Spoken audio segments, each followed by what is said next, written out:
Почитувана јавност, господине Зибери, најпрво морам да кажам дека имате направено солиден извештај и визуелно прегледен и суштински и одразувате реалната слика на македонското општество. Оно кое што мене ме загрижува е тоа што мнозинството во ова собрание, а тука пред се мислам на колегите од Социјалдемократскиот сојуз и нивните коалициони партнери, беа едни од најчувените борци за човековите права во 2014, 15, 16. Ката ден зборувате за човекови права, дека власта ги узурпирала човековите права, зборувавте за социјалните права, за дека се третираат соодветно социјалните случаи во државата. Зборувавте за чистиот воздух, амбиенталниот воздух, треват и така натаму и така натаму. И сега доаѓа извештај кој што кажува дека работите не се такви, туку се обратни, спротивни од тоа што со години се залагавте дека бевте опозиција, и имаме молк. Ниту еден од колегите од мнозинството не се одважи да го искоментира овој извештај кој што е највеќе за човековите права. Мене ми е јасно дека било кој што ќе излезе, која ќе ја погледне било која извештајна ставка, ќе види дека е се спротивно од тоа што го зборувал кога бил опозиција, но состојбите се такви, какви што се, не можете да мижите вечно и не можете, молчејки во собранието, се надевате дека помалку граѓани ќе слушнат што е констатирано во извештајот, помалку граѓани ќе разберат и така ќе си ја перете совеста. Не.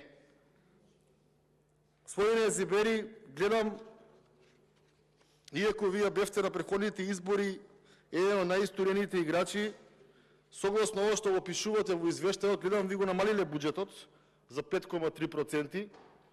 Ако продолжите вака, може уште маце да ви го намалат извештајот, бидејќи едноставно кој критикува владата, дали веќе не ни знаат кој е нивни, кој не е нивни, завршува со намалување на буџетот и вие не сте прв и вас не ви е многу намален. Например, во судскиот совет, односно во Советот за јавни обвинители, кога се прави буџетот за јавните обвинителства на државата, оној што беше, што го водеше Вилма Русковска пред да сменат, за 33% ги намалија. Вие пак само за 5% ви го намалиле. Штувани колеги, извадив неколку делови кои што треба да ги разгледаме и вака уште на почетокот на извештајот има еден пасус кој што ја отсликува реалноста на македонското општество под ваша власт. Вели, паричните средства доделени на ученичка како награда за одличниот успех во текот на средното образование и незино прогласување за првенец на генерацијата беше причината меѓуопштинскиот центар за социјална работа на град Скопје да одлучи за незиниот татко, инаку корисник за социјална помош, да му ја укине гарантираната минимална помош, сметајќи да оваа еднократна награда дека е нешто за кое што повеќе државата не треба да дава средства во тоа семејство. И тоа според мене вака ви е реалноста на вашето владење. Имате ученичка од социјално загрозено семејство, која што со минимум приходи била најдобра парвенец, разлика од оние кои што имаат пристојни и повеќе од пристојни приходи, и наместо дупло да го наградите тоа семејство, вие незиниот татко, родител, му кратите и таа социјална помош која што е минимална, која што државата ја доделува. И тоа е вака сликата за тоа како се владее во Република Македонија во поглед на социјалата. Во поглед на... Мене ми е јасно дека Оливер Спасовски е уортачен со овие големите, крупните криминалци во оваа држава, се издаваат пасоши на криминалци И тука знам дека нема одбрана. Ама делот на кражби, вели, правобранителот инвентираше зголемување на бројот на преставките кои се однесуваат на нерасветлени кражби, односно неоткривање на сторителите. И вели, од 119 пријави за кражби само во Скопје, биле расчистени само 16.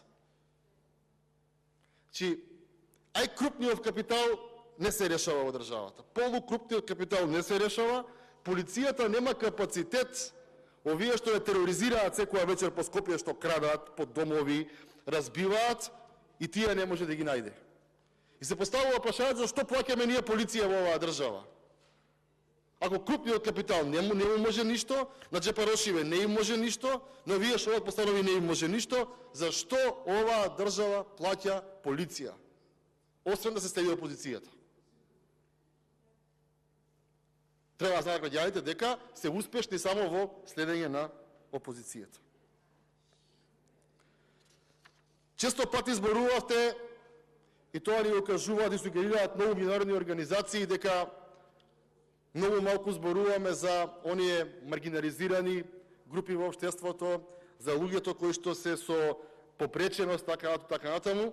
Еве, правобранителот констатирал дека лицата со попреченост не биле опфатени во приоритетните групи за вакцинација од COVID-19. Зошто? И тука неуспех. Потаму вели, она кое што тука го дискутираме за стопанството, дека одиме со крупни чекори, дека сме супер, од правобранителот вели дека владата во давањето финансиска помош за некого е мајка, за некого е маќа. Со други зборови, за фирмите блиски до СДСМ е мајка, и до ДУИ се разбира, до оние кои што не се е маќа. Оние луѓе кои што ги бркате од работа, уназад 5 години, и кои што се на суд, се вели дека имаме непочитување на принципот на судење во разумен рок и за работните спорови кои законот ги третира како итни. Не јас, да не го правобранител, тоа ви го констатирал. И од тоа треба да се срамиме, тоа да се срамите, затоа што секој измина ден на луѓето неправилно избркани од работа, граѓаните ги чини пари, кои што потоа им се исплаќаат во големи суми, и тоа се само не е правна држава. Основното јавно обвинителство, едно од најголемите рак-рани на ово општество, има многу критики во овој извештај.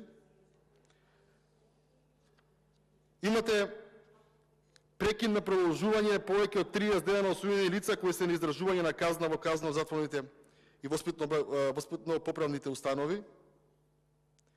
Зборува за Закон за извршување и тарифата за награда за работа на извршителите дека биле намалени, и се представува дополнителни опторувања за должниците и нивните постапки, каде што се гледа дека Македонија се само не е правна држава. Зборува за бруталниот однос на полицијата кон граѓаните, вели полициските службеници во контакт со граѓаните во одредени случаи се однесуваат непрофесионално и непристојно, спротивно на актите на МВР, во кој точно е дефинирано дека полицијата во контакт со граѓаните е должна да постапува хумано и да се почитува достоинството, угледот и честа на лицата, како и основните слободи и права. Ниту се почитува чест, ниту углед, ако не си од ДУИ, ако не си од СДСМ. Има многу работи, други, во интерес на времето, само ќе прашам.